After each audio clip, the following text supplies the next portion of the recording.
بسم الله الرحمن الرحیم. لا تعد نفسك من الناس ما دام الغضب غالبا. لا تعد نفسك، خپل ځان مشمیرا من الناس په خلکو کې، ما دام الغضب غالبا تر سوچ د باندې غصه غالب وي.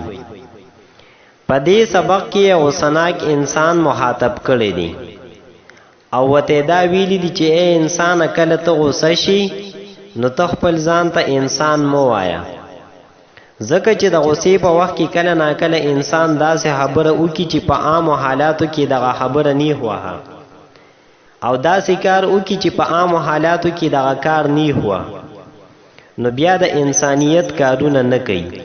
نو انسان له پکار دادی چې کله غصه شي نو په خپل غصه باندې قابو ساتي او داسې خبره او داسې کار دی نه کوي چې هغه د دنیا هوه.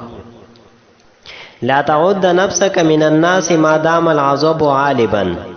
د دې لغوي تحقیق داسې دی چې لا تعد دا د پیل نهي واحد مذکر مخاطب صيغه ده او د نصر ينصرو باب نه د دې مصدر عدن راځي، معنی د شمیر کول.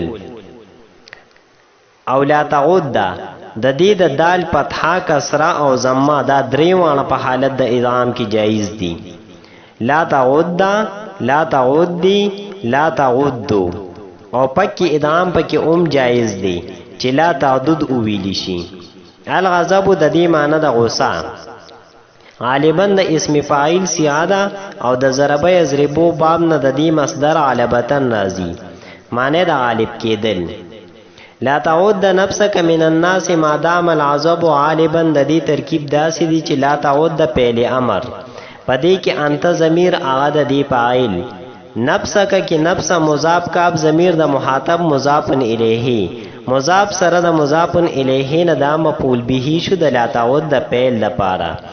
من حرف جار الناس مجرور، جار سره د مجرور نه متعلق شو لا تعد د فعل پوری. مادام دا فعل ناقص دی د افعال ناقصونه. العذب د دې اسم غالبا خبر، مادام سره د خپل اسم او خبر سره د جمله اسمیه خبریه په تعویل د مفرد سره د مفعول به شو د لا تعد د فعل لپاره. فعل سره د خپل فاعل مفعول به مفعول به او متعلق نه د جمله انشائیه شو.